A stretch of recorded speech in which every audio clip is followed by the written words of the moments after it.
Good morning, RT Bear here, coming to you live from Hack Shack Studios. This is where the magic happens, right here in this chair. I never leave. I never leave this chair. Actually, that's not completely true. It's partial truth. This much true. Hope everybody's doing good Saturday morning. Everybody watch their cartoons, eat their breakfast cereal, getting ready for the day. Sports are coming on now. Watch some sports with your dad. That was my ritual, right? You watch your cartoons, dad sleeps in, dad gets up, watch some sports with them. Good times, good times. Yeah, so it's funny. My wife and I were just talking about breakfast cereal. She was talking about all this breakfast cereal that she had, and she said she was annoyed with how much breakfast cereal she had to eat to get the coupons to save away, to save up, to get something. Like they had these giveaway things and breakfast cereal way back when. And if you saved the box tops, you and then you give like 50 cents or something like that, you could get, I don't know, whatever the hell they were giving away with the breakfast cereal. And so she was like, oh, I was annoyed I had to eat all this breakfast cereal. And I'm like, what are you talking about? It's the good parts of life, man. Eating all that breakfast cereal when you're a kid. And she's like, like it was just misery. And I realized that she was spoiled as a kid. She was spoiled rotten. She had so much breakfast cereal that it was just an annoyance to her, just eating breakfast cereal. Me, on the other hand, okay, this was our ritual. Okay, I believe my mom went to the store once a week to do grocery shopping. And so she did that on Saturday morning. And so she would come home with all the bags of groceries, and we'd help her, bring them into the house. And then there would be one box of breakfast cereal, one box, one box, and there were four of us. So pretty much that box got eaten within a half hour.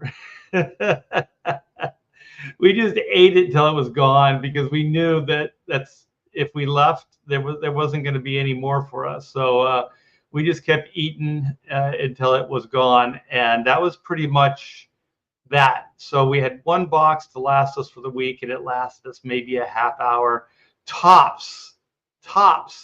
And so, but it was all good. It was all good. And I'm just kidding about my wife, but she did have way more breakfast cereal than I did growing up. And she made it seem like it was like, well, it's just breakfast cereal. And I'm like, what are you talking about? I would have killed for sweetened breakfast cereal in the day. Captain Crunch, I don't know, even Frosted Flakes, Pebbles. What else did I like? I guess Captain Crunch. What was the Clovers and whatever, Lucky Charms? Lucky Charms. They're magically delicious. And yeah, man, it was all good. It was all good. I did not complain. And so it took us a little longer to save up the box tops when we were kids. But I think you didn't have to keep buying the same cereal.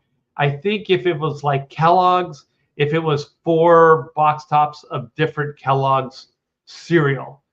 So, because we didn't always get the same cereal every week, so my mom would switch it up. We didn't know what we were going to get, but we ate the hell out of it. We were happy as get out, and so that was kind of that.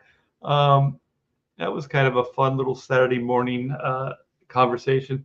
My hair's still wet. I did a morning swim in the pool, so that was nice. It's starting to cool down. So I don't know if you guys have ever been in the like more south parts of the United States, but water gets warm here. Like California, all through the summertime, like pool water, it'll stay cool. But here, as the temperature increases, the water gets warm and it will cool down. I mean, it's almost like it'll heat up and cool down within a day or two.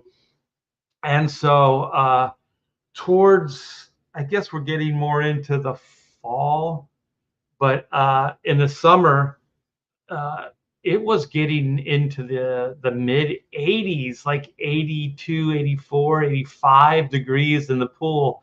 So it was still cooler than the temperature. So it was still refreshing, but it was not quite as cool, not as quite as exhilarating, I guess, or as fun. My wife likes it a little warmer. I like it a little cooler because I find it refreshing. Refreshing. Well, let's see what you guys are saying. We got Edwin. You know what? Volume 3 is live, so go check that out. How you doing, Edwin? Good morning. Jeff Stylor, what's up, my friend? We got Dan Norton, or I'm sorry, Dan Norton, Brian Norton. Why did I say that? Saturday night here. Ha ha. Wish I could watch sports with my dad. I do too. I do too. My dad's up in heaven watching sports. Squibs. Nobody watches cartoons on Saturday morning anymore. What? They probably don't even make them anymore. They're like, kids aren't even worth it. Brian says, my breakfast cereal was a huge bag. A huge bag. Haha. Oh, I don't know what that is. A huge bag of what? But yeah, we mostly got, there would be like the off-brand, like flakes or off-brand Cheerios or whatever it is. So that's kind of what we mostly got. And then like oatmeal or cream of wheat. I didn't like cream of wheat.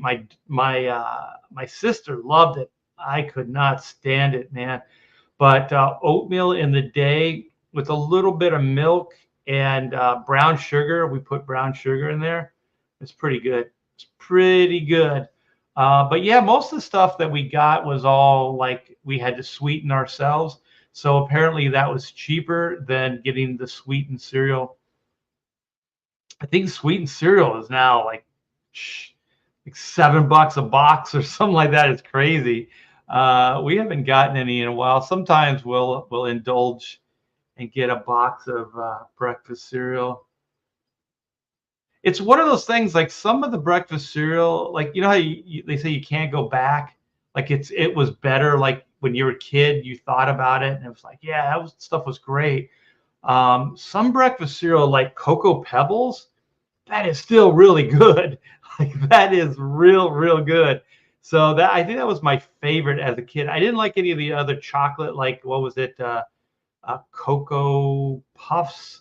That stuff was a drag. I think there was some other Count Chocula. I think that was just Cocoa Puffs as well. I didn't care for that, but man, I'll tell you, Cocoa Pebbles was the shit. It was the bomb, yo. So I really dug that stuff. And so my wife is Captain Crunch. So I think even as an adult, she says it holds up. It'll still jack up your mouth, but it's like little like sugar cubes. I don't even know what the base of it is. Is it some kind of like a cornmeal or whatever? I don't know. Like, what is the basis of most cereals? It's like puffed rice, some kind of corn, right? Like corn pops or whatever they call it. So rice, corn, was that the only two ingredients that was usually some kind of meal?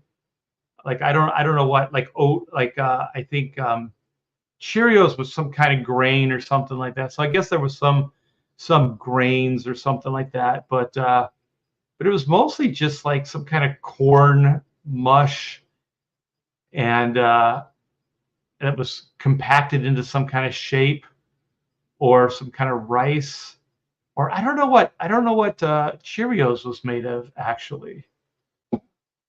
If anybody knows what Cheerios was made out of. Let's see, NPC Oasis, your mom was smart. She knew that was trash junk food and it was just meant to be a treat. Yeah. That, and we were poor. It was very expensive. But you know what? I mean, I still had a great childhood. I never really felt like we did without. I think my parents did pretty good by us.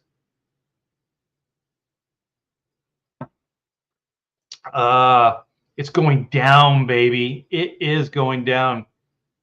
I used to love cream of wheat. Yeah, I I couldn't handle it. To be honest, I just couldn't handle it. I think it was just kind of the texture was it was like slop. It wasn't it? It was just like oatmeal's got like a grain to it, but like cream of wheat, it's just like it's really just mush, like liquid mush. Didn't like it. Didn't like it. Generic Raisin Bran was the brand of poverty. Uh, let me think. Raisin Bran was like flakes and raisins, right? I don't even think we had that. So was that generic Raisin Bran? Did it have sugar on the flakes? Because we didn't get sugared breakfast cereal. Only that one box. What is this? Generic sawdust was my family's favorite. We got some Pedro Ang fans out there. Uh, Cocoa and Fruity Pebbles. Yes, Paulus Arts. That's why you and I, simpatico. Yes, Fruity Pebbles. They had the best commercials too.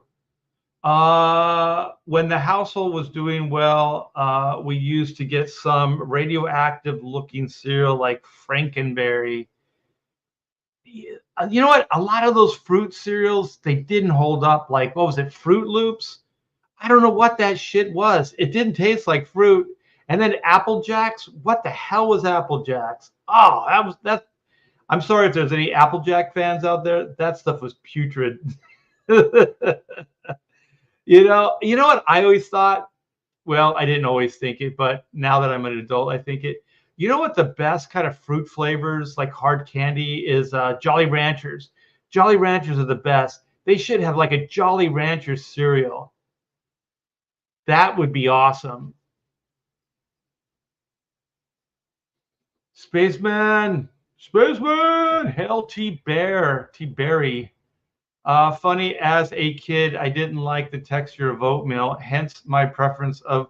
Yeah, it's weird. Like some people like they can't stand lumpy stuff, and there's some people that can't stand really smooth. So I think I'm a smooth. I like the smooth stuff. Yeah, loved Raisin Bran. You know what? To this day, I don't think I've ever had Raisin Bran. I think Pamela likes it. We have some. Oh no, what does she like? It's like what the hell is it? It's like a frosted flake, but they look more. They're like dark flakes, like the Raisin Bran, but they have like freeze dried like strawberries and stuff in them. Actually, that stuff's pretty good. I don't know about Raisin Bran. Like raisins, like raisin. I guess maybe when it's still crispy, like the flakes are crispy with the raisins. But it seems like once the cereal got soggy with those raisins, doesn't sound good to me.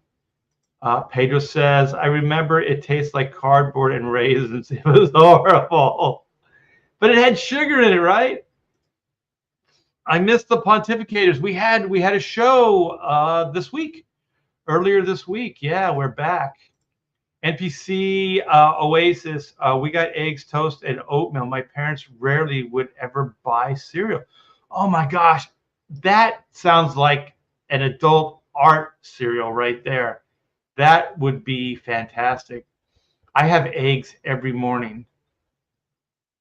This morning we had it was kind of like a child breakfast. I had 3 eggs, and then Pamela made some waffles. So it's kind of like the savory sweet, kind of combo. I love that. Apple Jacks killed my mouth. Yeah, Apple Jacks was right up there with Captain Crunch with Crunch Berries. God, I'm so brainwashed. I still remember all that crap. I can't remember yesterday, but I can remember all the stupid commercials for breakfast cereal. Headless bourgeois, is that how you say that? What the hell was Apple Jacks? Yeah, look it up. It's disgusting. It not only will it hurt you, but it tastes like crap. It doesn't taste like apples at all. Like the reason I was bringing up Jolly Ranchers because it seems like the Jolly Ranchers green apple. Oh my gosh, is so freaking good. Like if they made a green apple, like Apple Jacks, like with Jolly Ranchers, that seems like it'd be good. Because I've had Jolly Ranchers, different types of Jolly Ranchers, because I think they make gummies and they make something else. They're all good. Like no matter what different type they are, they're all good.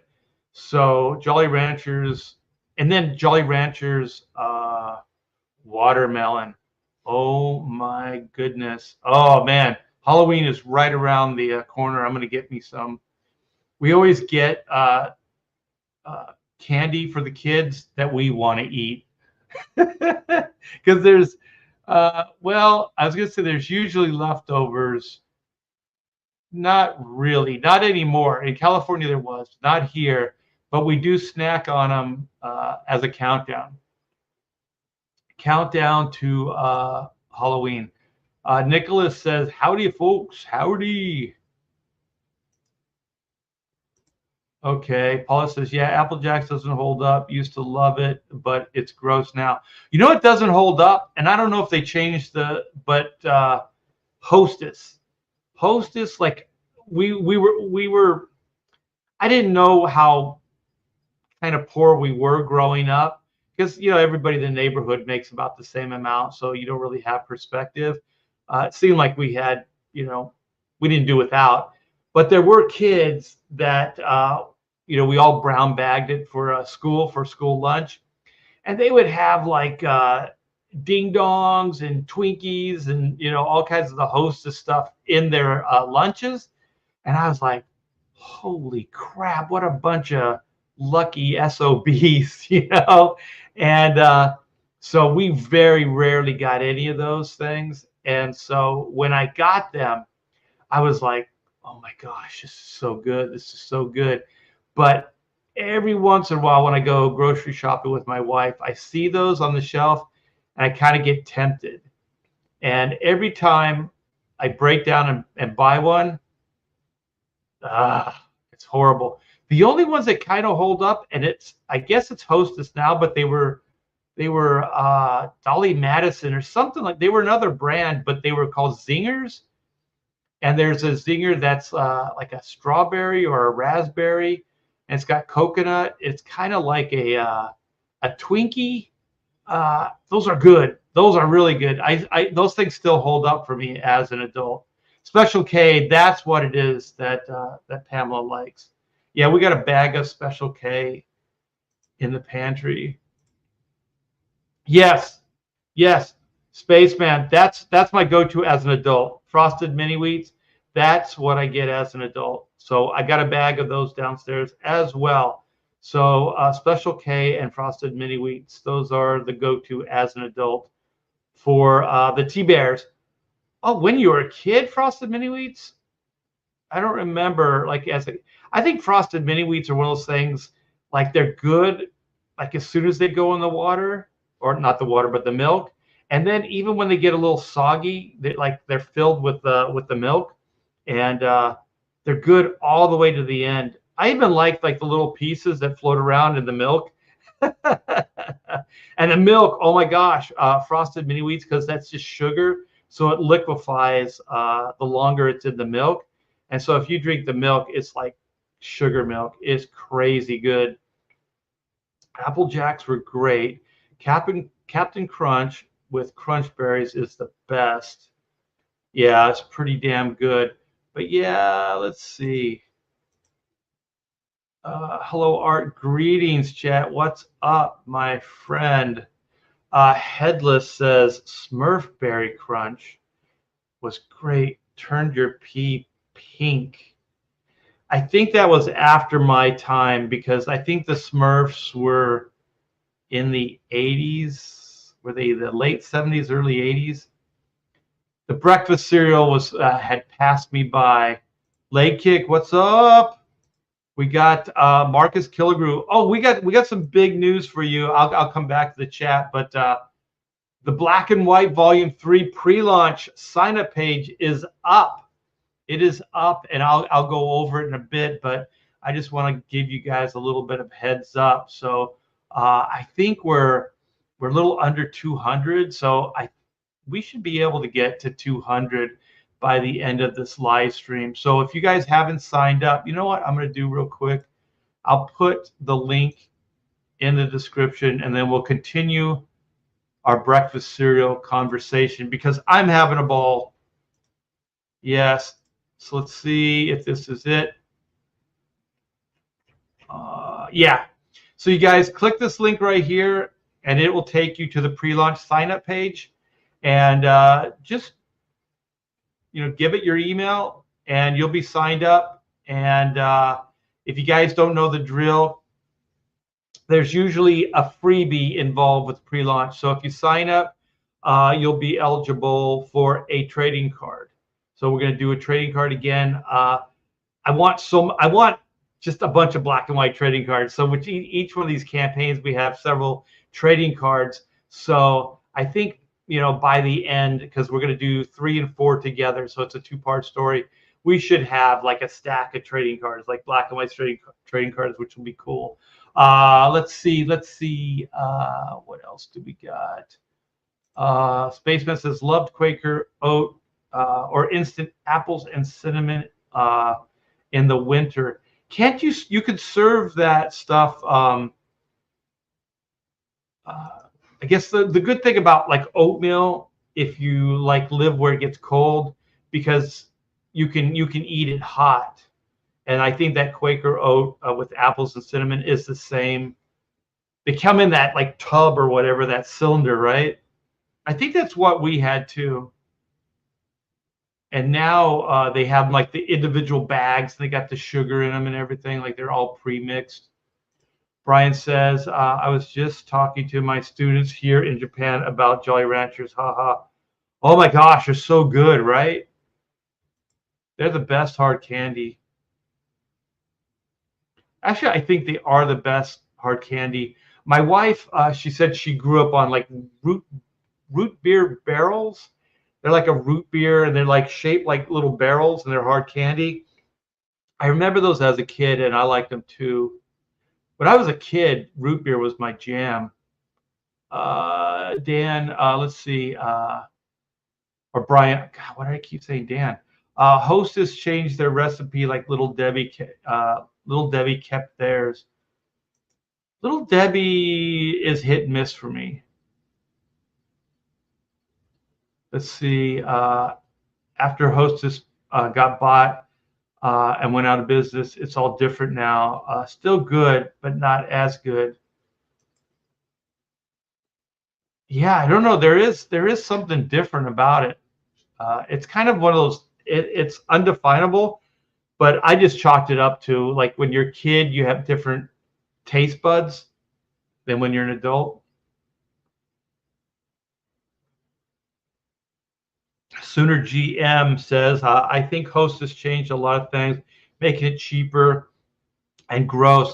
I think, didn't a Mexican company, like the ones that make the Bimbos or whatever that, with that little bear, because in California, you wouldn't see the Hostess trucks anymore after they went out of business. You'd see like, I think it was Bimbo. BIMBO. Oh my gosh, I'm gonna look it up. Bimbo. I think they bought Hostess. I know I have to be saying it wrong. Oh no, it shows up. Bimbo Company, Bimbo Bakeries US. There's the homepage right there.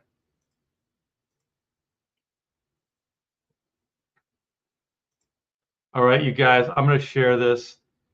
You got to tell me, how do you say this? Spell it phonetically. All right. This is Bimbo Bakeries USA. Oh, they bought. Get out of here. How do you get rid of that? Nourishing a better world. I don't think there's anything wholesome about this stuff. Let's see about us. She looks stoned. That girl looks high. For the breakfast table to lunch boxes to family barbecues, Bimbo Bakeries USA. It's Bimbo, right? Bimbo. Fresh, high quality products have delighted Americans for generations. They make a big deal about America and USA. I think this is a Mexican company. Our brands, let's see. Entenmann's is Bimbo's? Entenmann's is good. Bimbo US bakes America favorite English muffins, sweet baked goods. But where's this is just one. It says our brands. It just, oh, here they are. Thomas. Oh my gosh. Sara Lee, Brownberry, oat wheat or Oro wheat, Entenmann's, Arnold, Lender's Bagels, Little Bites, Ballpark, Buns and Rolls. Wow. Cheesecake Factory. What? Mrs. Bard's Bread. They do everything. I don't see any Hostess though. Where did I hear that they were Hostess? Maybe they're trying to keep it top secret. I don't know. But they're wearing the whole Entenmann's on their sleeve. Sara Lee, Thomas's English Muffins. Ooh, their social responsibility. Let's see how socially responsible they are. Each one of those people look like mass producers of pollution. Look at this. Their tagline is nourishing a better world. I don't think any of that stuff is nourishing. I think it all causes diabetes. Become a zero carbon champion. Oh my God, everybody. Is that Houston Food Bank? Well, it looks like they do some charity stuff. That's weird, man. Anyway, the only reason I wanted to share that is because the name Bimbo. Let me see. Let's see. I think, okay, I got that cheaper. That was the last one. I love Ding Dongs as a kid. Yeah, they were so good. Hostess fruit pies used to.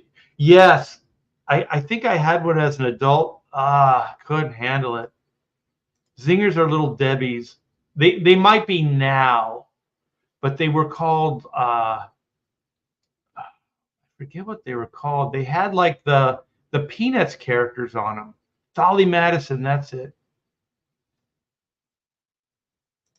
Mini Wheats came out in the 60s and 70s. I don't think I had Mini Wheats as a kid. Spaceman says Zingers are a snack cake produced and sold by Dolly Madison and Hostess, snack food brands owned by Hostess Brands.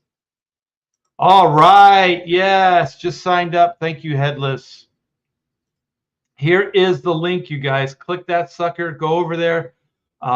Give your John Hancock, and you'll be eligible for a free trading card with the backing of a book. Let's see.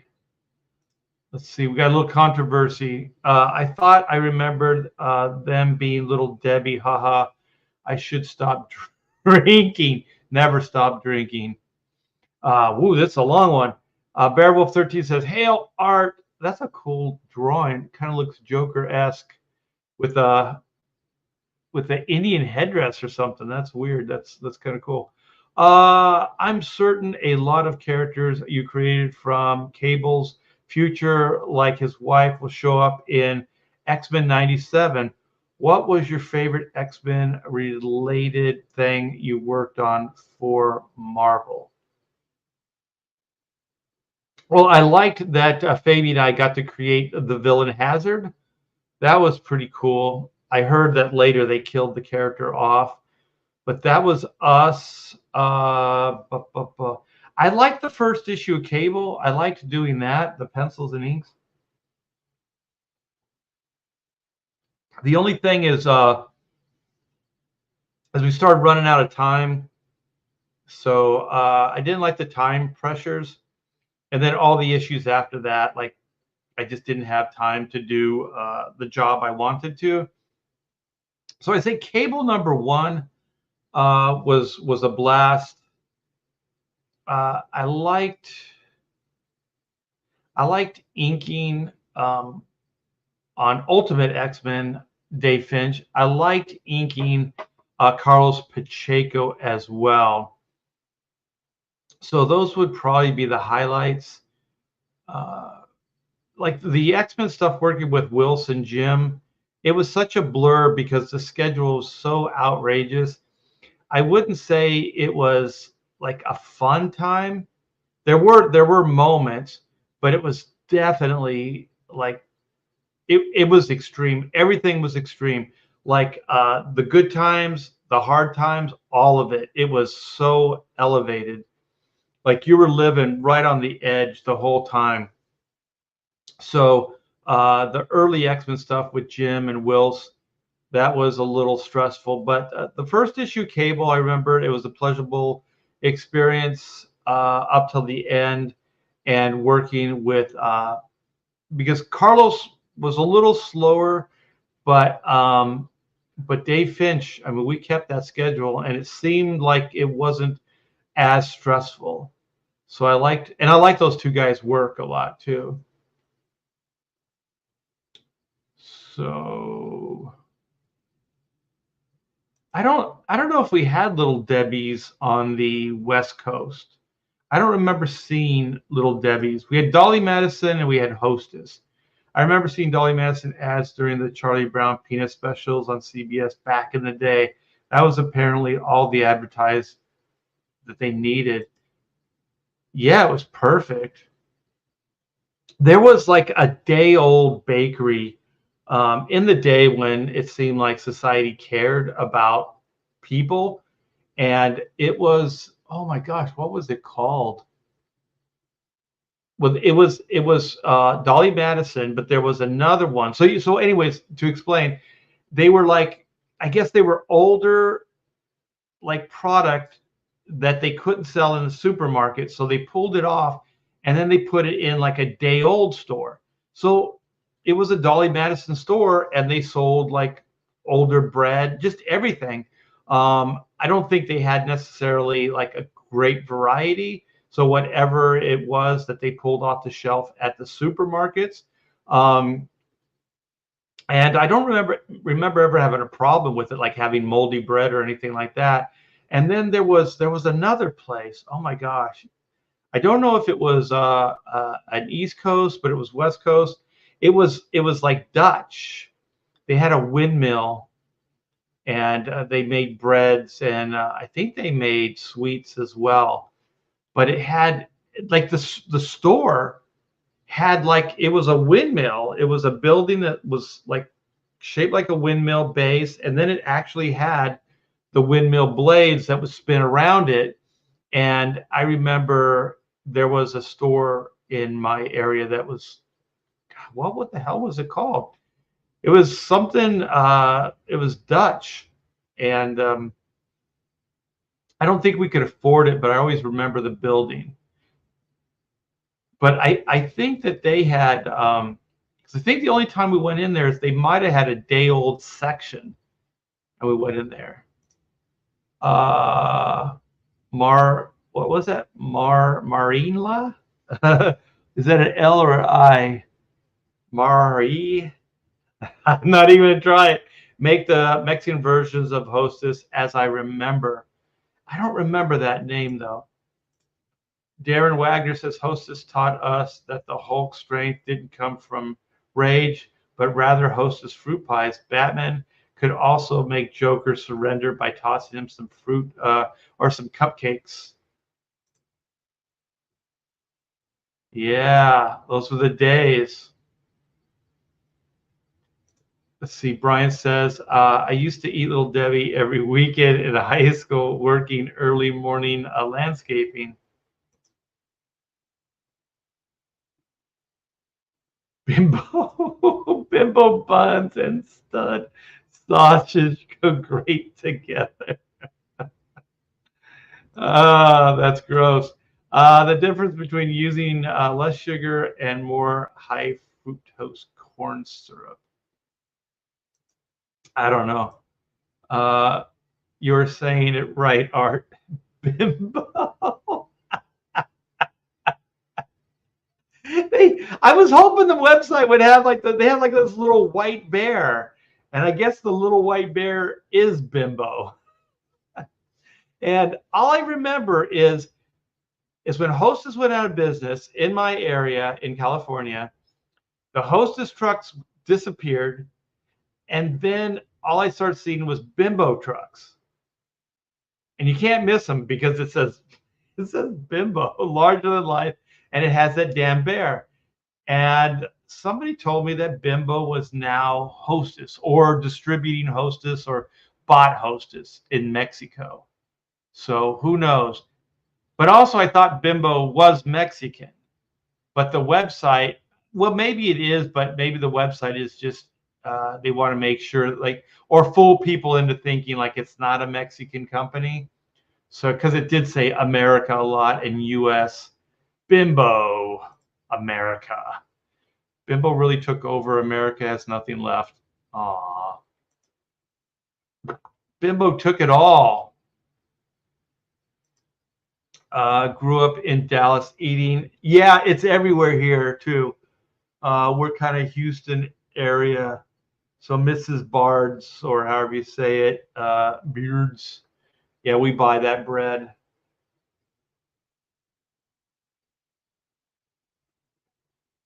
Yeah. It says it's a great local Texas company, but it said Bimbo is Mrs. Bard. So I don't know. Bimbo's taken over. Yes. Thank you, Marcus Killigrew. Earn that wrench. Yeah, this is the link, you guys. If you have not gone, go take a little break from this horrible voice and sign up. It only takes a second, and then come back, and then we'll pick up this craziness about breakfast foods and bimbos and sausage going into Bimbo, and poor Bimbo getting raped by a sausage. X Factor was awesome. Yeah, it was all stressful. Like I remember Will's Protasio. I never heard it anybody say this before, but he said we inherited a bad schedule. So when we got most of those X working on those books, they were already behind schedule.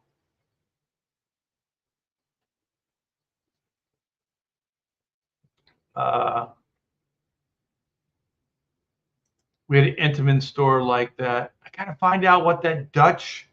You know what? I'm gonna type it in. It's gonna bug me. Is it just me, or is Bimbo bread taking over now? I don't know. Maybe I'm desensitized to it here in Texas, but I don't remember seeing too much of it here. So let me see. Dutch.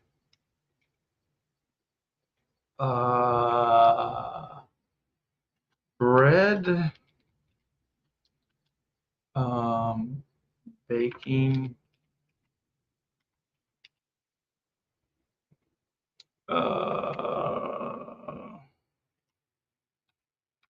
Let's see what comes up.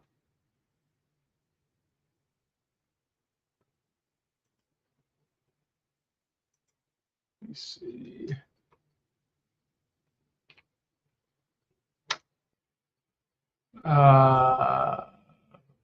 Nah, son of a gun. I gotta get more descriptive.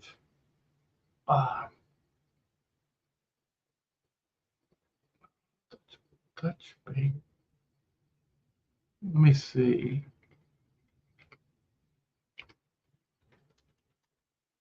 Let me see.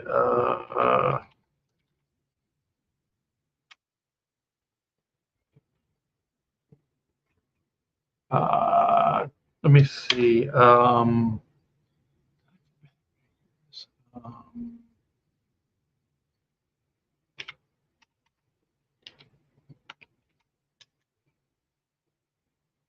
Dutch boy.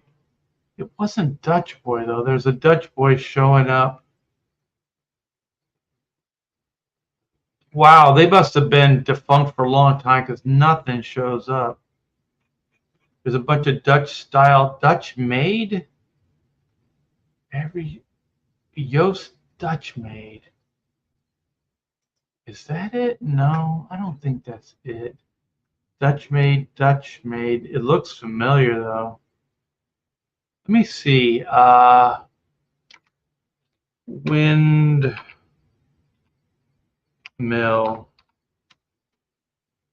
Oh, yes, Vandy Camps. That's it. Vandy Camps. Arcadia, Vandy Camps. Arcadia. We had one where I grew up. I'm going to actually see if I can find the one where I grew up. I'll show it to you guys once I get Vandy Camps. Where is this? Arcadia, Colorado Boulevard. They all look the same. Southern California chain restaurant. It says a restaurant. Bakery. It was a bakery. I don't remember it being a restaurant. Let me see. All right, I'm going to save this, show it, save as. It says Denny's. Maybe it's a Denny's now. You son of a bitch. This is taking forever. Son of a gun. That's not going to let me download it. Let's see. Let's see if this one, Dutch Bakery Windmill. This looks like in my area where I grew up. Save as. Oh, come now, you rat bastard. They're not going to let me save it in any way I can. Show it to you guys. Will you? You won't. Wow, I wonder why. This is so weird. Open with. Oh, man, this is a drag. This is a drag. Let me see. I'm going to try this one. Save as. Yes, finally. Okay. It's a modern photograph, but it'll show you what they look like because none of the older ones will let me open them. Let me see. No. It's a coffee shop. Oh, here, let's see. All right. I got it. It says it's a Denny's, but I think what they did is they just kept the exterior and turned it into a Denny's. But I can, it's close enough.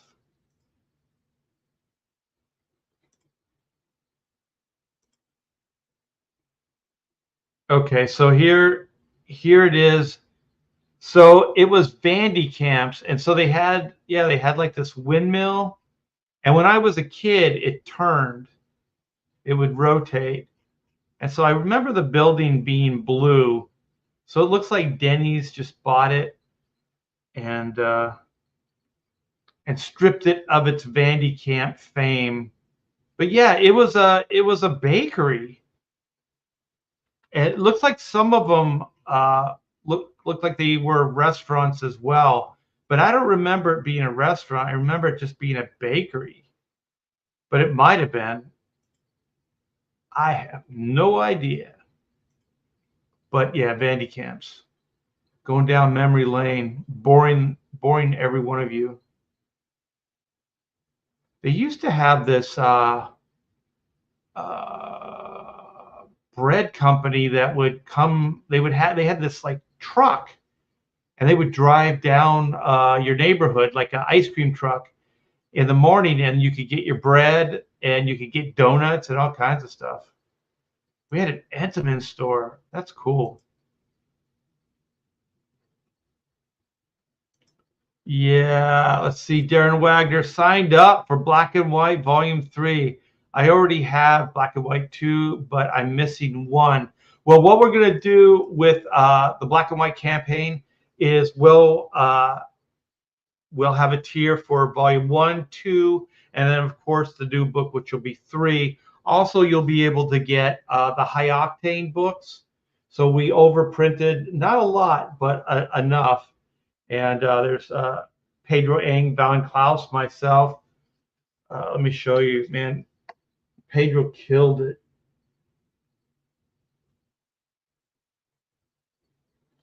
Good stuff, good stuff. And so, yeah, we're going to make sure you guys will be able to get pretty much everything that was available in the past. You'll get with this new campaign. And the campaign's launching in October, probably towards the end of October, but this October, and this October will make the 30th. So it'll be 30 years of Black and White. It debuted in 1994, Extreme Studios, Image Comics.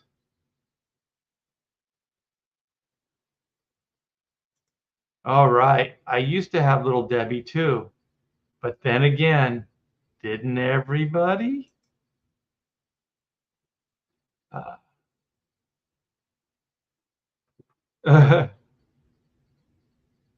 Bimbos is everywhere. Support chat, AV8R Surge.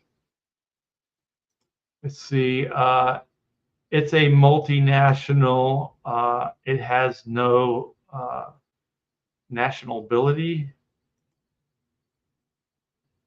I don't want churros. I don't think they do. You know what? I was gonna say I don't think they do churros, but it's like they have a little bit of everything. Wonder Bread is a classic. A classic.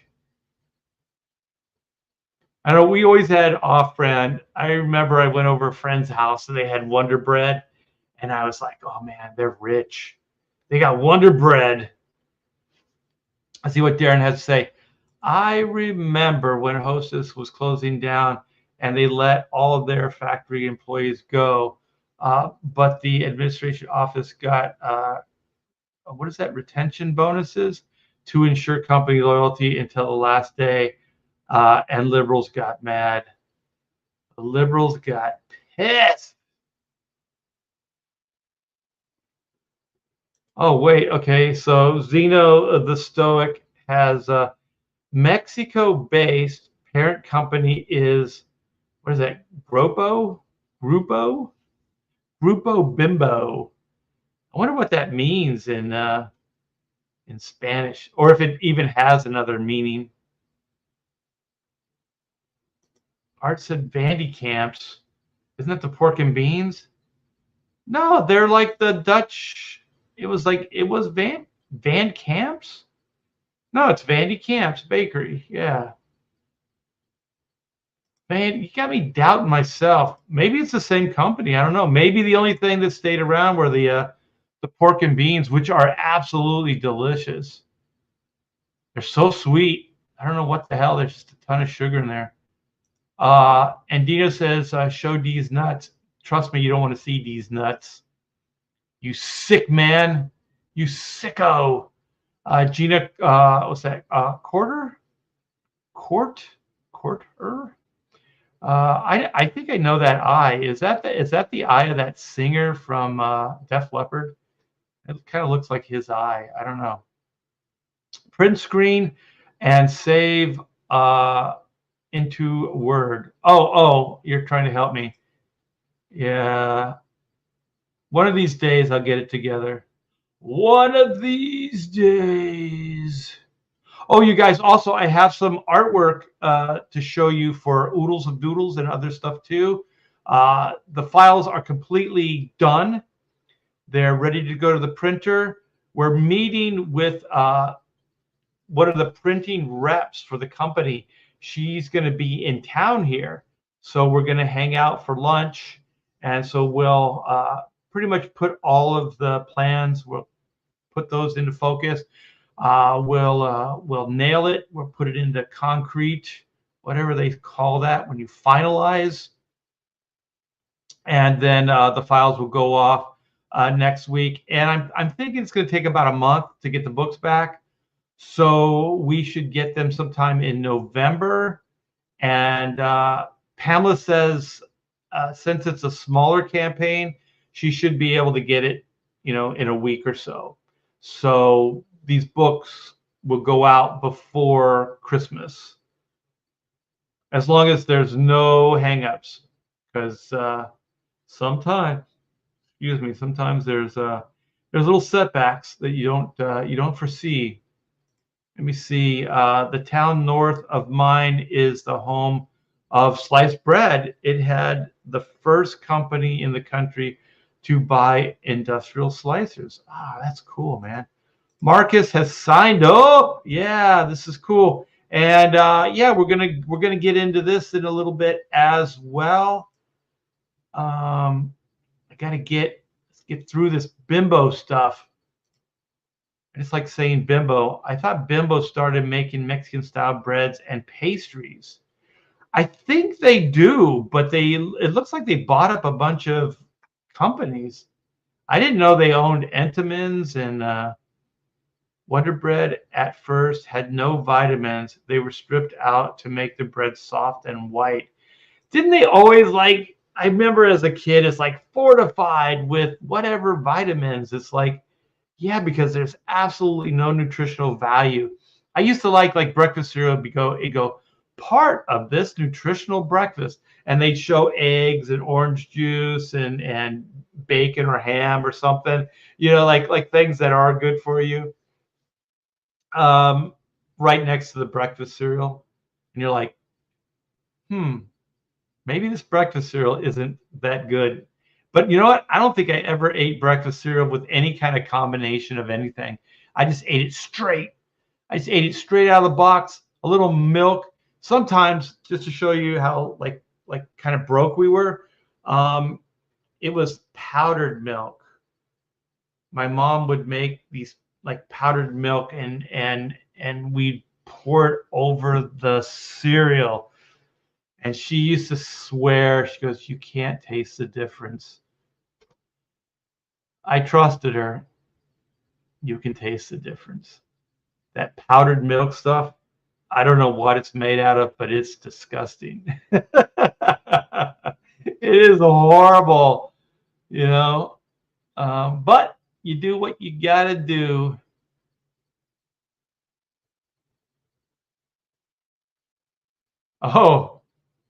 But then there was a rickets explosion because no one hit any vitamins. Wonder had to add them back. Yeah, I remember they would always say fortified. That was a way of saying added, right? Because it was a nice selling word that sounded a little better than added. Pedro says Bimbo has no meaning in Spanish. We call those putas zoras. What is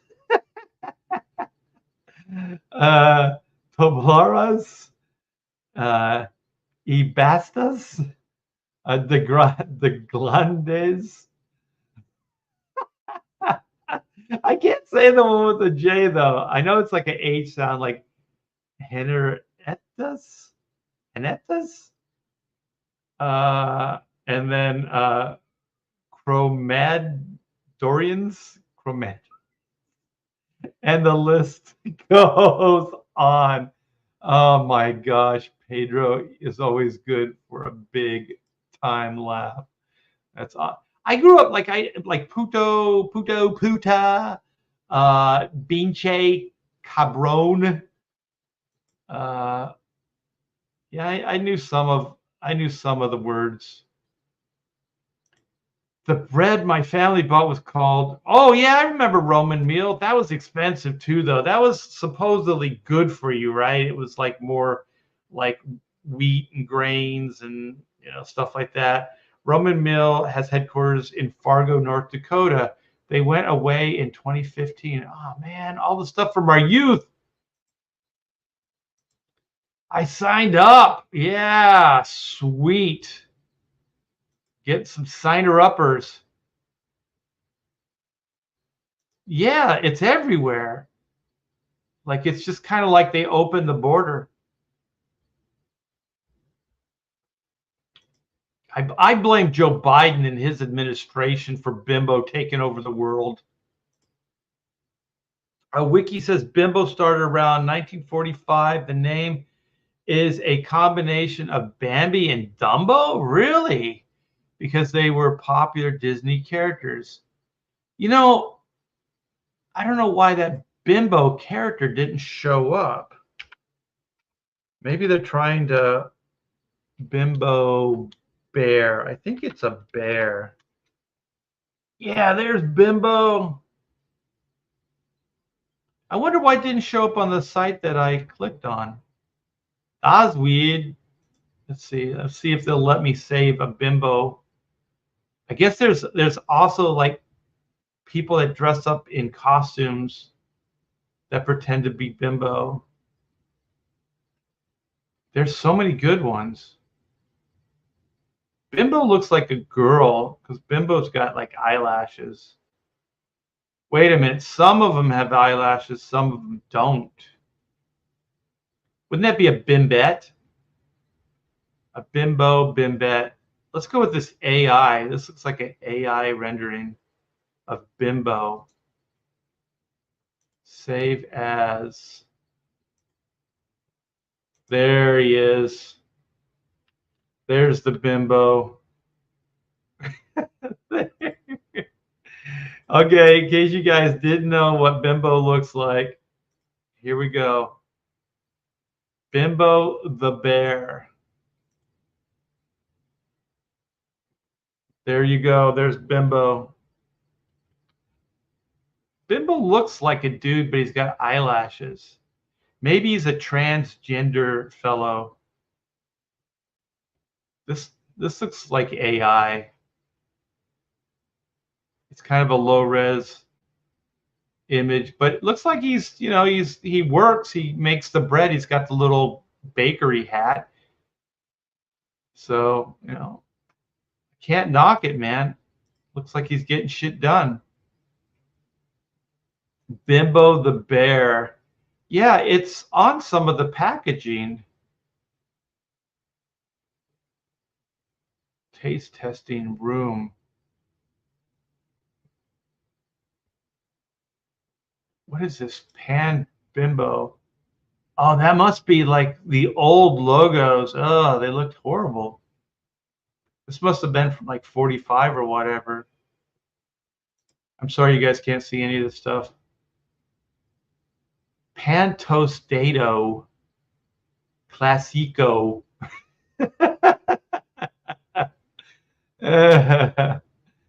Bimbo Pan Tostada Classico. Mediamo. Classico. Yeah. All right. You guys are getting an education here. This is educational. You guys, everything you wanted to know about Bimbo, but we're afraid to ask.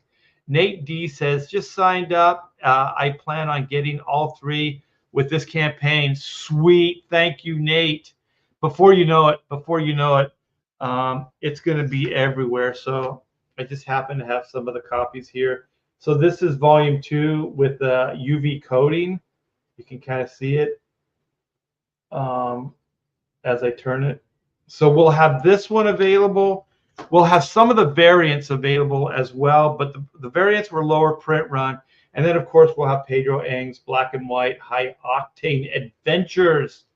So I don't know if you guys know it, but Pedro is busy working on High Octane 2, and he's doing everything. He and I laid out a story. He took it from there. So he's the main writer on it. It was just an idea that we came up with. And so he's writing, penciling, inking, and doing all the color work for the new High Octane Adventure. And we're 3 pages into it, and it looks fantastical. It looks fantastical. You know what I'm going to do? I wasn't going to, but I got a bunch of stuff to show you. But I think I have a copy of one of the pages that Pedro worked on. I don't have it saved like his original version. This is a version I did some notes on, some color notes. But this is just kind of a work in progress example of what you're going to get. So just really, really cool, fun character designs, fun action. There's going to be some badassery. I mean, Gray here and Uncle Yi, just tons of badassery. I like that Black and White are above the fray, and Gray and Uncle Yi are like right in the middle of it.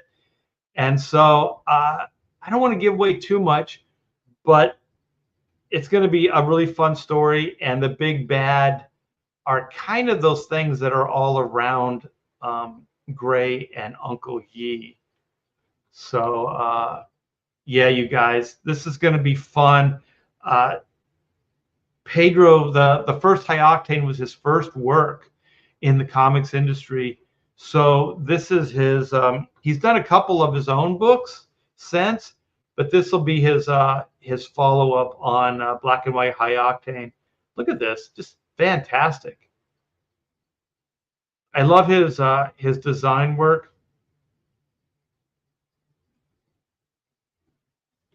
He's got that animated style. I'm a big animation guy. Wow, this blows up nice.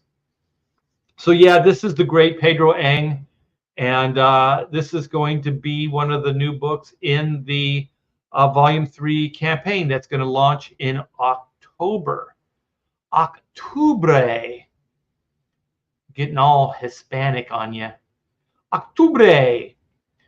Look at these drawings. He's so good. There's so much charm in his work.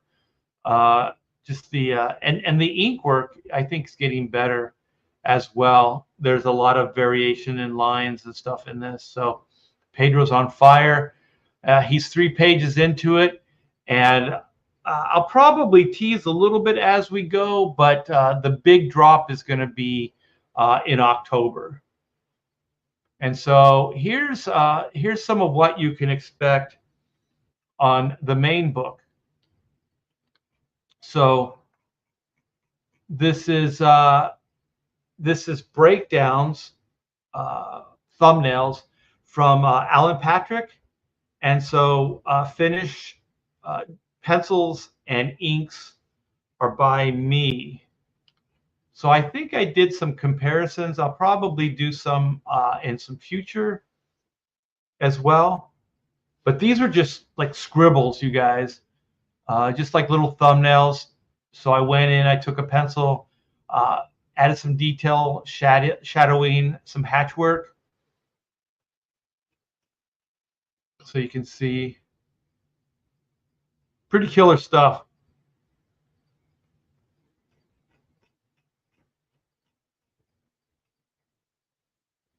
So also, Aaron Sparrow is working as my co-writer on this book.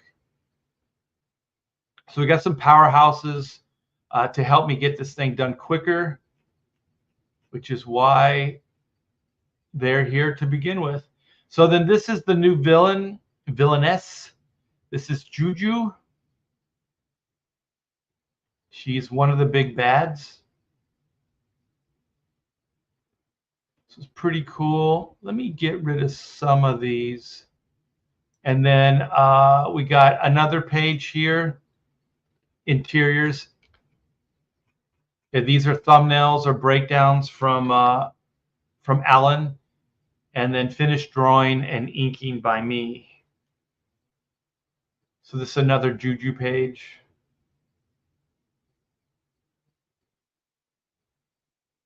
Pretty killer stuff. This book is going to look fantastic.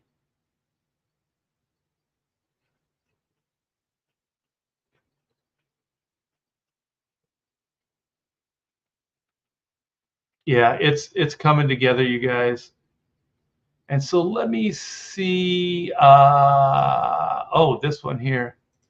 So this is another page. This will give you an idea of like some of the more tech aspects of the book. So this is black and white. They're battling a giant mech, as always, getting their butts kicked initially.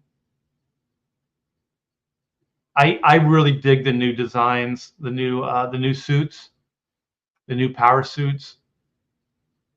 So I'm thinking every installment they're going to have new power suits. So one of the things I liked about the X-Men is they always change their uniforms. So I want to do the same with black and white. So there'll be kind of variations of the same, but different as well. I get bored drawing the same thing all the time, and I think people get bored seeing the same thing all the time.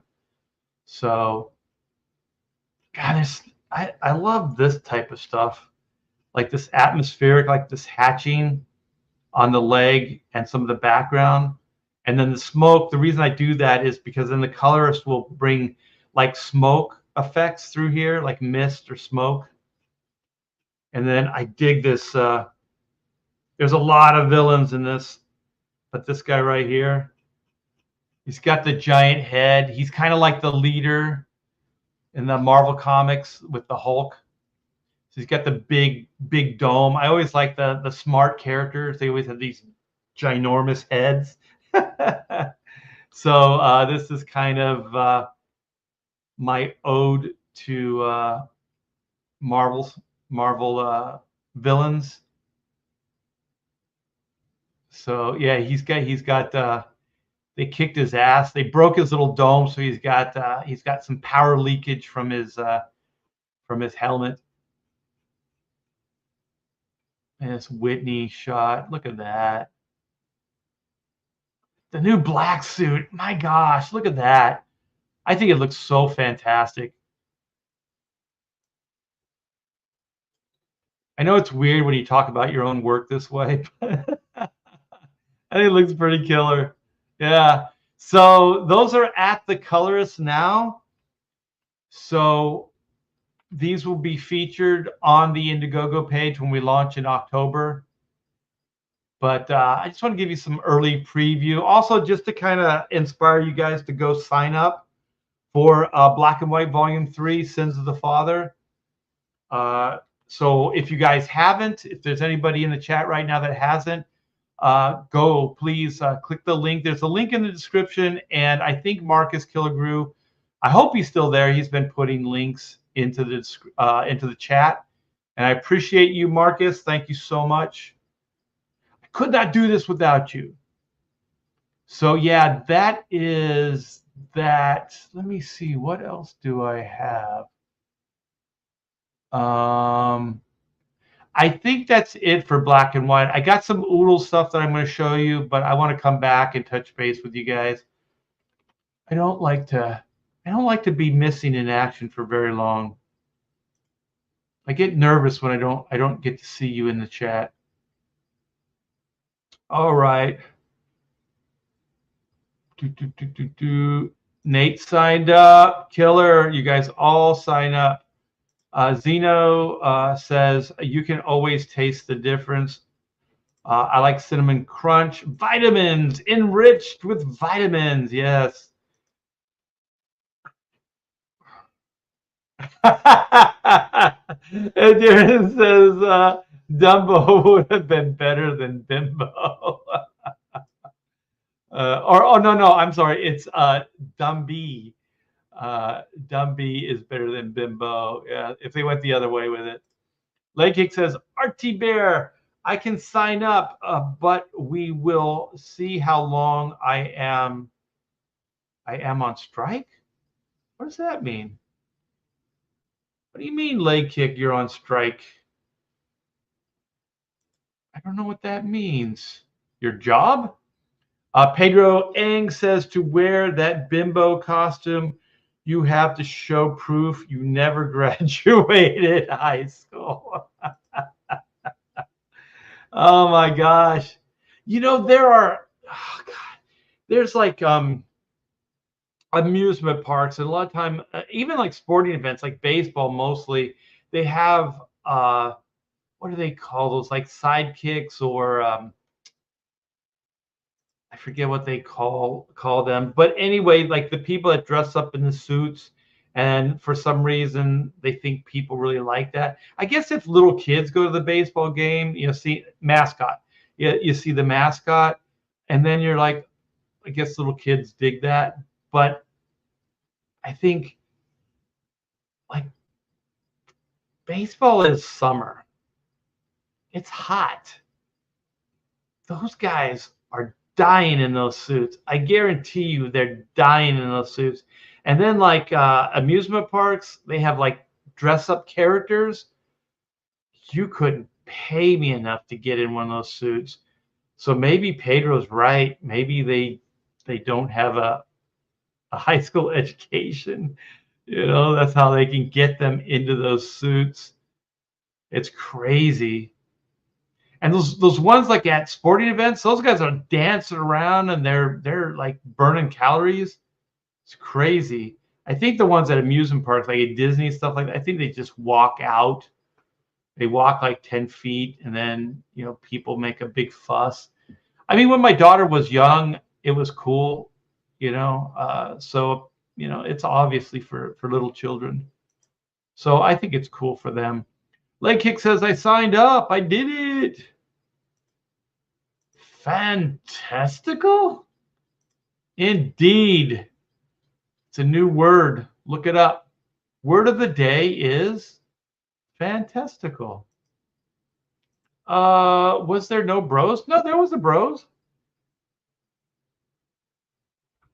Sadly, there was no Pedro Eng on the bros. Yes, you guys, click this sucker, go over and sign up. I do appreciate it. We're probably over that 200, so we were just a few away. So thank you guys for that. So that means like there's 200 trading cards going out. So the print run is starting already. I'm starting to think about the business aspects. Leg Kick, RT Bear, did you ever meet or work with Joe Sinnott? I never did. I never did. I like his work though. What is the one guy's name? I did meet him. Is it Thibodeau? The guy that inked a lot of the Jack Kirby stuff. Was it Thibodeau? I met him once. He actually came up to me at the show. And he was looking at the inks and he was like, wow, this is really amazing. So that was pretty cool. Is it Mark Thibodeau? You guys will know. Thibodeau. I think it's Thibodeau, but I can't remember his first name. Did you just say Indy? Indiana Jones. Yeah, that one guy looks like Indiana Jones.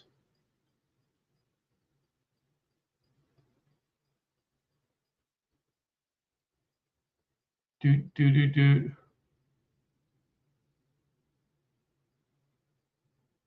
Oh, I use anime big time. Where do you get your mech suit inspiration? Do you use anime? Yes, I sure do. But I kind of take from a little bit of everything. Jim says, looks amazing. Oh, you're talking about the pages. Thank you. Bearwolf 13 says, I don't get bored seeing the same costumes if the design is classic. Sometimes changing the character too much is a hit and miss. Yeah, I do agree with you. So it's like a character like Batman, you don't want to see change too much, you know. Although I do like some of the subtle changes, and I like all the changes too. Like I like the shorter stubby ears on Batman's cowl. I like the longer ones. I like the more, you know, grays and blue, version of Batman. I like the more, toned down, like black on gray. I like a lot of that stuff, all for different reasons. But if it's a good design, for me, if it's a good design, it's a good design.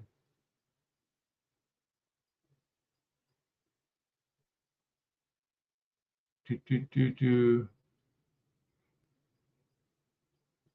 Oh, Boeing machinists are on strike. Oh, I see what you mean now. Okay, that sucks, man. The whole Northwest. I remember my sister's first husband. He worked at McDonnell Douglas, I think it was called at the time. I think it was just Douglas later. I don't even know if it's around anymore. But there was a lot of aerospace in Southern California. Actually, Southern California was aerospace, Navy, and Hollywood and agricultural. There was like really like there was just the defense industry, Hollywood, and agriculture. So agriculture pretty much got destroyed. I think aerospace, a lot of that just it got it just got smaller. And then I don't think because my dad worked at the shipyard, the Long Beach Naval Shipyard, and they closed that down, so they stopped repairing ships and things in Long Beach Harbor. So and then Hollywood's pretty much going away right now. So I don't know what Hollywood does as far as business anymore for people, but I do remember that my father-in-law, my brother-in-law, I should say, was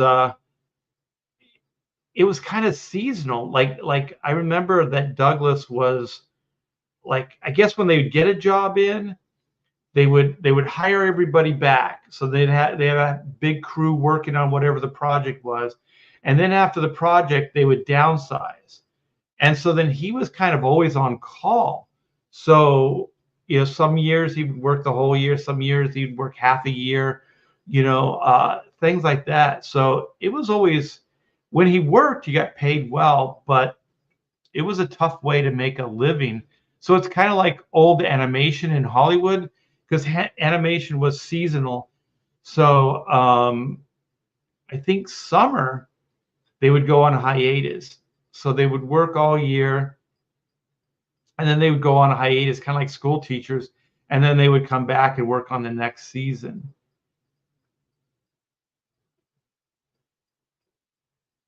Mascots, yes.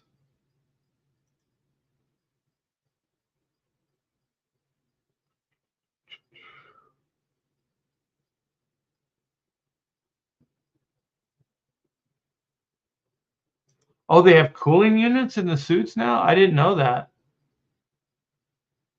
So now they can hire people with a better education. John says, looking forward to Black and White 3. Yeah, it's going to be bad. Shut your mouth. Spike and Madness, you want that green card poncho? And put the mouse suit on.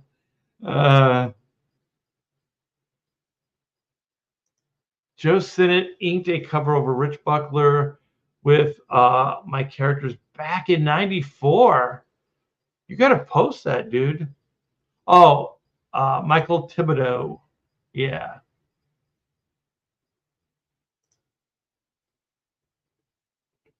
Thank you for that. The bell out, Marcus Killigrew. Bear Wolf says, Bear Wolf 13 says, Cyclops is a good example. He always had a cool design, even though I prefer the 90s costume. I think most of the X-Men, well, there was some stuff that was really ridiculous, but for the most part, the X-Men costumes were all good.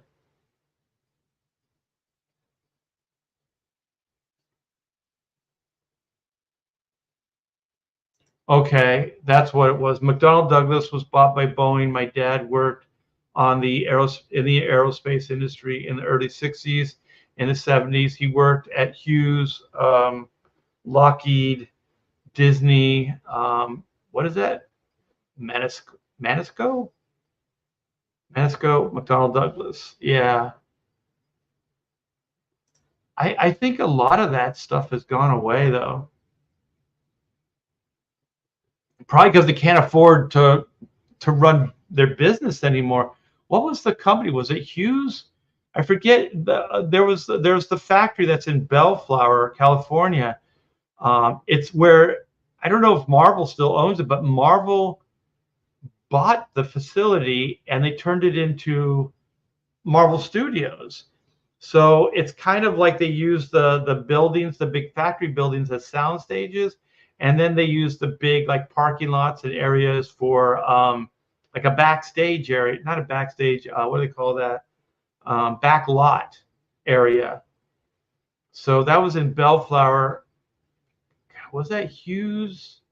I can't remember, but anyways, they're the ones that built the shuttle, a lot of the first space shuttle that went up. So I think that clip that you see, or if you guys remember, where they're like towing the shuttle or whatever through the streets and stuff, I think they were towing it from that Bellflower facility. If anybody cares about the aerospace.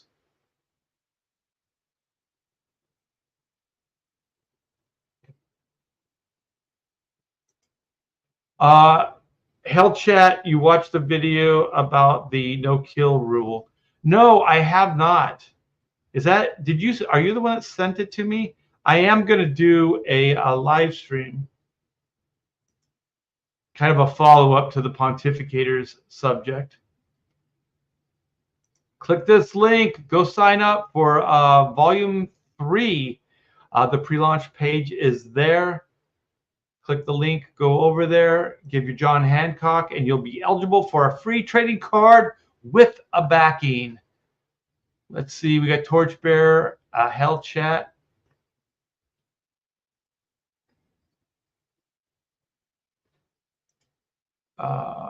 Built landing gear. They were in San Fernando Valley, California. Just stopped being competitive for aerospace work. Yeah, and I think too, like just restrictions, like liability, because I think unions and stuff pushed Hollywood out of Hollywood. So I think just operating and running a business in California is really, really tough. Yeah, really, really hard. All right, so you guys, here is what the pre-launch looks like. So I don't have a lot of artwork there, but click that link, come on over, and just click this, fill out, keep me updated, and sign up, fill this out right here, and you'll be eligible for a free trading card. So yeah, October is the big month, you guys. The 30 years, the 30th anniversary of Black and White came out in 1995, 1994, I should say. So we'll be launching this bad boy in October. So I'm getting a little tired here. We do have a campaign that is in demand right now. It's called Oodles of Doodles and other stuff too.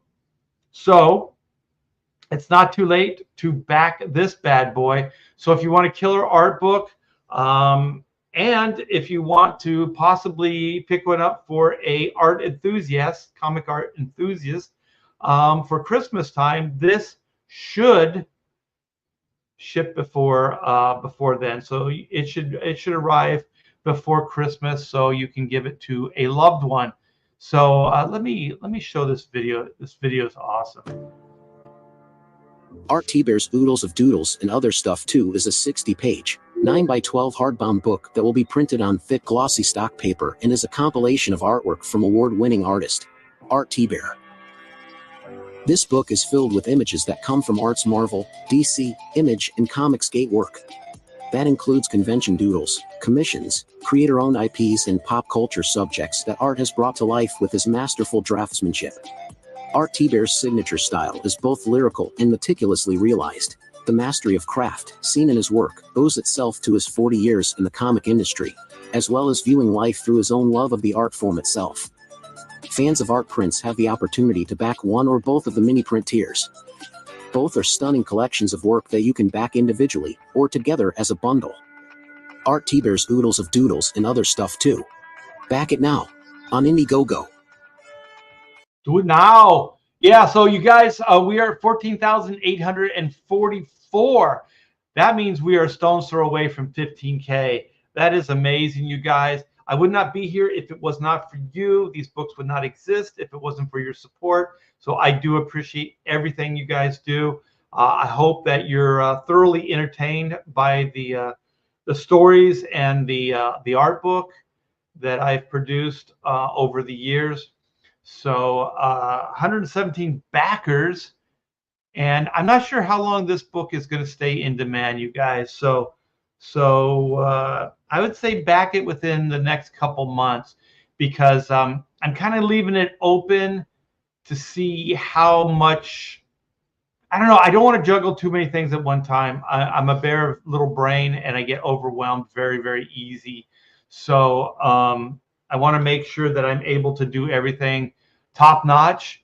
So I might have to let this go, as we're, funding Black and White, or if I'm working on that, just stuff like that, because it is a little bit of maintenance, and time sometimes is of the essence. So I don't really know how long this is going to be in demand, but it is right now, and it will be till the end of the year. I'm pretty sure of that. So there's time to save for the book. I understand things are a little tight right now, but don't overspend. If you don't have it, don't worry. This book, we're going to overprint it, so I'm thinking that we'll offer it, another time down the line. So it is a 9x12, 60-page glossy stock paper, but with the stretch goal being met at 14K, you guys have 4 new pages. I'm going to show you some of those new pages in just a bit. We got the quote from a living legend, which is Kevin Nolan. This is now the back cover of the book. So if you guys picked up Oodles, the first printing, this version of the book is going to be a lot different. I knew I was going to add stuff to it and change things around, but I didn't know how much. So there's quite a bit. There's quite a bit of new pages and a lot of new artwork here for you guys. So here's the prints. The prints. All the prints come signed, and the book itself comes signed and numbered. So here's 11x17 Juju, the new big bad for Sins of the Father, Black and White Volume 3. And then, of course, the mini prints. And all these tiers come with the book, you guys, signed and numbered. And if you want some doodles in your book, you can get black or white or both of them together on the fly leaf of your book. So, yeah, there's all kinds of cool tiers, you guys. Come by, check it out. And if you like what you see, back it today. Yeah, we got a couple backers yesterday, which was awesome. So if we can continue the trend and get a couple backers here and there, we'll keep the forward momentum going, and it will help pay for everything, keep the lights on here. So thanks, guys. Let's get back, see what you guys are doing. I do want to add this. So this is the link to the Oodles book. So if you haven't picked it up yet, click the link, go buy. If you like what you see, pick it up. Pick it up. Okay. I'm going to show off some artwork, and then I'm going to wrap this bad boy up.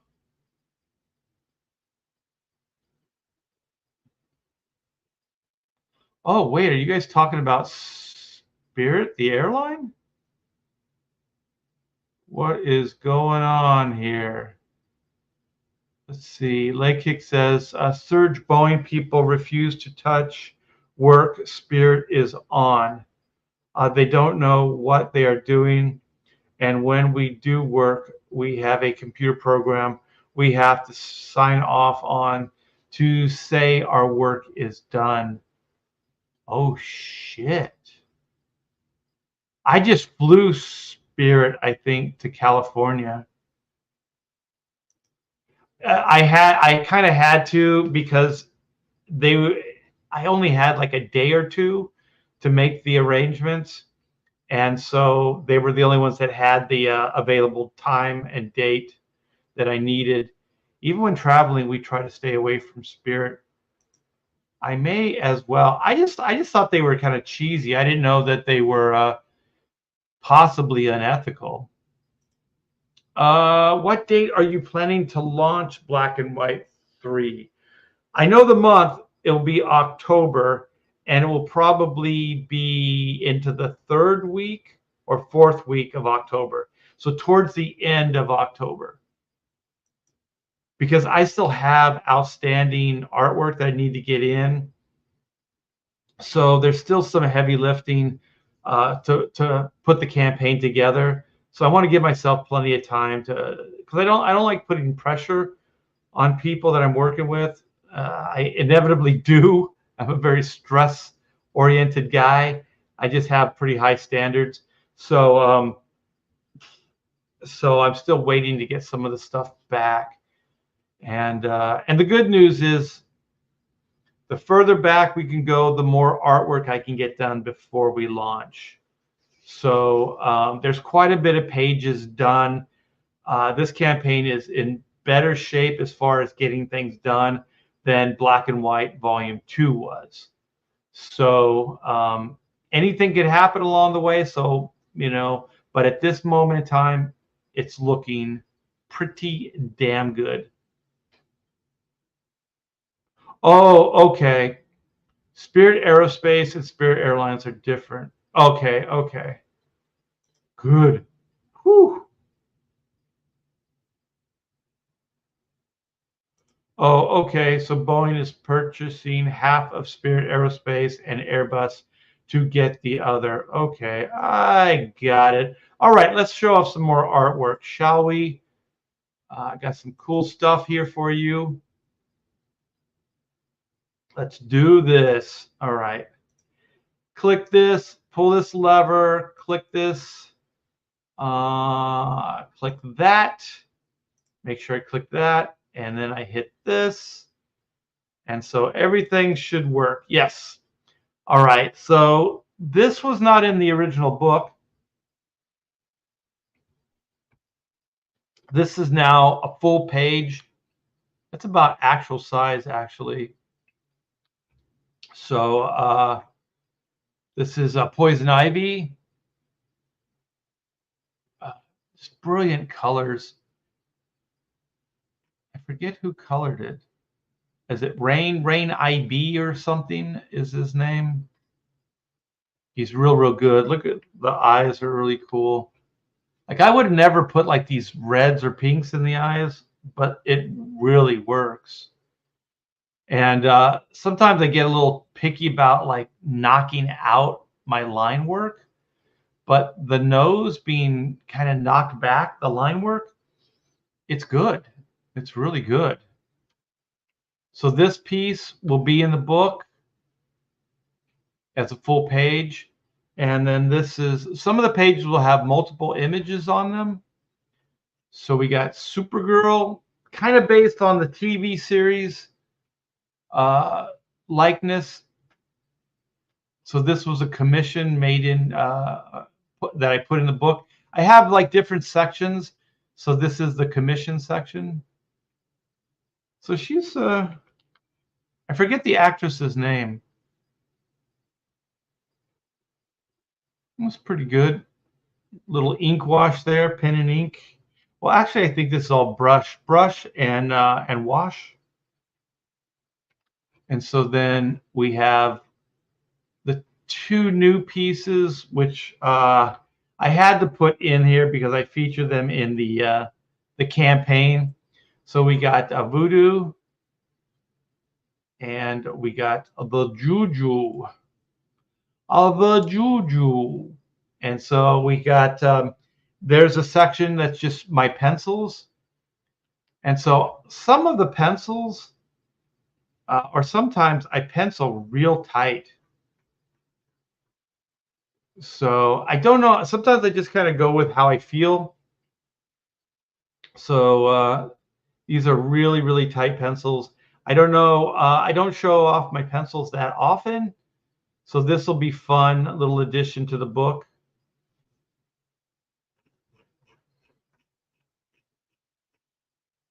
Very tight indeed.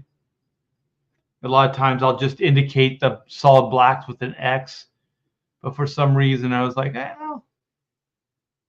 I'll fill in the blacks. I'll do that.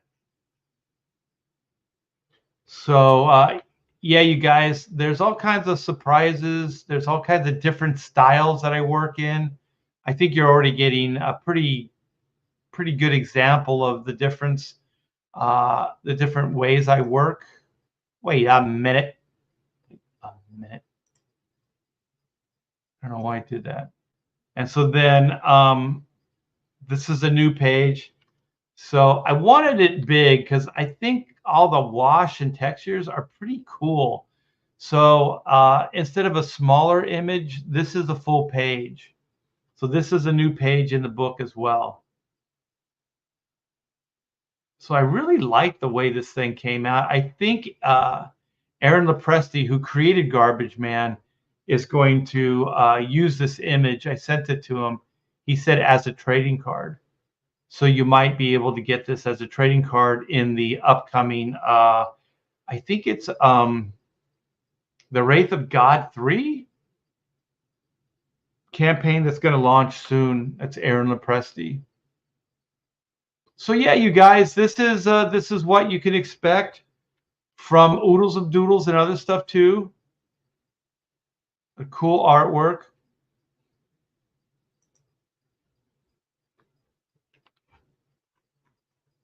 So if you like what you see, I'll drop a link again in the description. Actually, Marcus already has one. I believe this is it. Oh no, that's coming project. Is that? No, wait, what is that? Oh, here it is.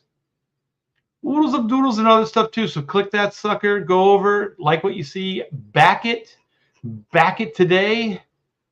Aaron Lopresti created Garbage Man by looking in the mirror and drawing himself. Woo! I don't know about that. Andino. Art is very versatile. Yeah, you have to be to have a career, a long career in this industry. I think if you kind of do the same thing all the time, people do get bored. And also sometimes styles are a moment in time. So if you keep drawing in that style, things have moved on. They've moved past that. So I never wanted to be that dinosaur. I never wanted to be that guy. And also on some level, I never wanted to be identified by just one look. I get compliments where people say, even though you're working in different styles, different tools, whatever, it still looks like you drew it. So I think that's a pretty amazing compliment, because there is something that's innate in what I do, even though I'm drawing in a different, or trying to draw in a different way. So I think it's a good combination of the two.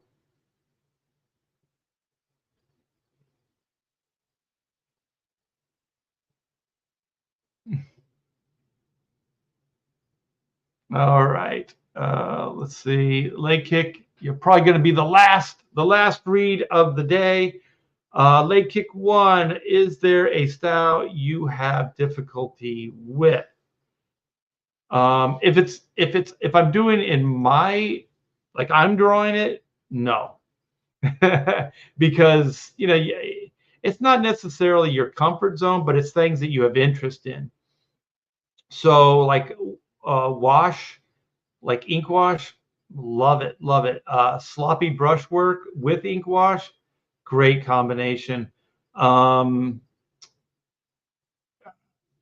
Pen and ink, you know, I love working with pen and ink as well. Pencil, graphite, just all those things. Sometimes I'll combine all three of those in a single piece. You know, I'll use pen, I'll pencil, but sometimes you'll see some pencil show through, and wash, and then sloppy brush, pen nib. Yeah, whatever it takes to kind of get to achieve the look, that's what I'll use. But nothing that's really difficult, because it's all within my comfort zone. Sometimes when I'm inking other people, it can be difficult. Not so much style is difficult. I think the difficulty for me is always time restrictions. It's like trying to get something done within a time period. That's the difficult part for me, and it always has been. Uh, it's just trying to do the best job you can with the limited amount of time that you have to do it. And sometimes you feel like you take shortcuts, or you have to get things done, and then you kind of beat yourself up because you're always like, well, it could have been better.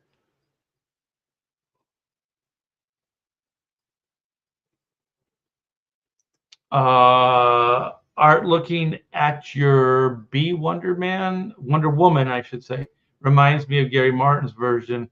For us non-artists, how would you describe the difference in style? What Gary does and what I do? I think Gary is taking images and inking them. I don't know if he's drawing them. Let me see if I can. I don't really know, so I probably shouldn't say too much. But I think he does likenesses, so he might lightbox them. And but even if he doesn't, he's looking at the image and he's drawing it. So he always works from an image, so they're not completely made up out of his head. I guess that would be the best way to say it. Like the Wonder Woman drawing I did, that's like made up. All those images that you've seen are all made up out of my head. So it's not like because sometimes Gary will take like a Bernie Wrightson image and then he'll ink it. So I think he takes like a Bernie Wrightson pencil drawing, and then he'll put his inks over it. So I don't think Gary's like penciling. And if he is, he's not penciling from scratch, like he's using an image, like a photograph that he's looking at and drawing or something like that. Because he does a lot of killer likenesses and they look spot on. But all that rendering, that's him. That's like he's taking a photograph and then he's figuring out how to do all the gray tones, the half tones, the blacks, the open areas. Like he's doing all that, and that's the mastery of what Gary does. Like he knows how to, with ink. That's the tough thing. Like with a pencil, you can kind of shade, but with ink, it's a little more difficult. So he's able to take a line or a series of lines and create an illusion of a gray space, or a gray space that fades into a black space. That's Gary's genius. Like that is one, it's an amazing way to see things. Like he can see a photograph and then he can translate that into pen and ink in his style, which is amazing. It's hard to do. It's really hard to do. And then on top of that, I think Gary inks exclusively with a brush. So those long lines and all that, he's doing that with a brush. Let me see. You can see it better. I guess light space. So he's just dipping it in the ink, putting it on the paper, and then just pulling it away, pulling it away, pulling it away. Like I don't know how he does that. I have a lot of discipline. I have a pretty steady hand. I couldn't do what he does. It would. I think it's a personality. Like personality can kind of dictate your style too. So his personality allows him to draw that way. My personality is a little bit more bombastic.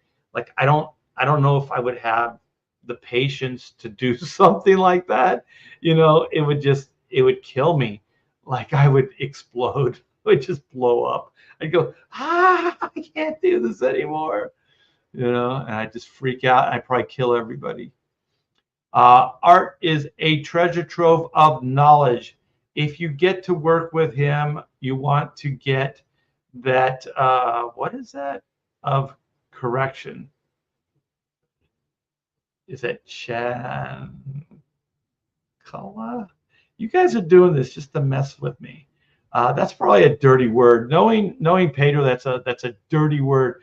Of correction, it probably means like a lot. You learn a lot. So I know Pedro right now hates my guts because he likes to spin it and go, you know what? I'm learning a lot working with you, Art. Don't worry. You know, I'm open to things. And he is. And he never gives me shit about it. But I know, I know deep down, Pedro's like, son of a bitch, you know. How many changes, how many different things do I have to do?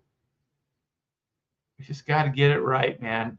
My wife says, you're a perfectionist. And I'm like, I don't see it that way. I see it as just like getting it right. Like if you're looking at something and then it's not quite working, put it on the side, right? Start working on something else, come back to it, see it with fresh eyes, and then add whatever is needed, right? So one of the good things about like working with Pedro is I get to see his work with fresh eyes. So he's working, he's got kind of that tunnel vision. He doesn't see it all the time, but for the most part, he does. And so it's like, oh, okay, well, maybe if we did this, maybe we did that, it would work. It would be a more successful piece. And vice versa. I mean, I used Pedro on one of the covers, actually maybe two of the covers, as far as the color artwork is concerned. And he's got an excellent eye, and he was able to see stuff that I didn't see. And when you guys see the High Octane 2 cover, yeah, Pedro kind of art directed a lot of that. So it's a give and take. I do appreciate it. I like working with Pedro because for the most part, he doesn't get his panties in a bunch. And we're just creative. And I just like being creative.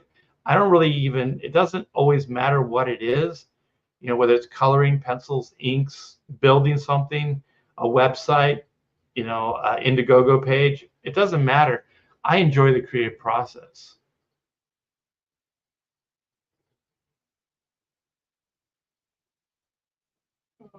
Let me see. Gary was on Rennie's end of last year. That stream almost made me cry when they talked about inking.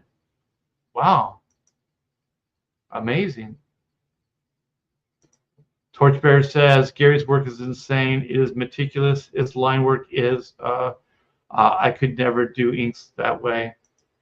I think very few people could. What is this? Slipper? I don't know. I don't even know what that means. Slipper. Isn't that a shoe? Pedro, what are you talking about? Half the time, I don't know what you're talking about.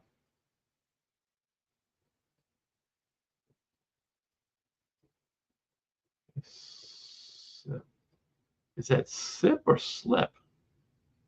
Slipper. Oh, you're pissed. See, he's saying he's not.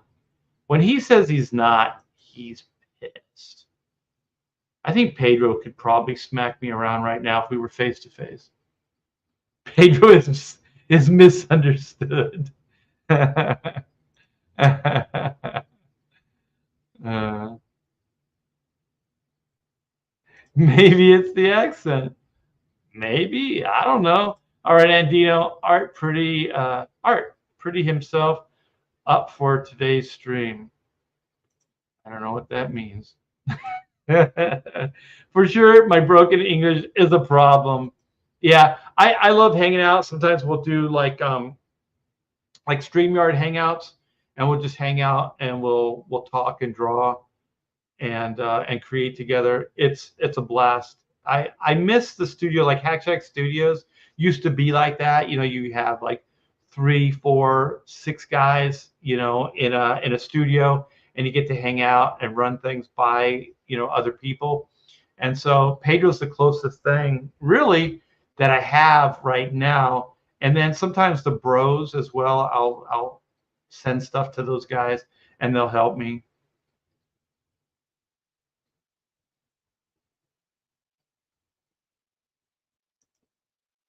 I think Pedro's going to leave a surprise in that slipper. I don't wear slippers.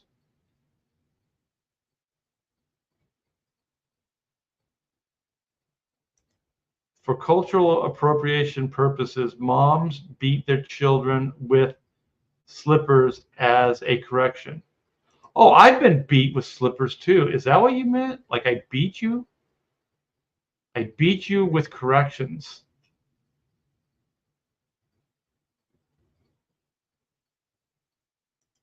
What is this guy? You guys are like the Webster dictionaries here?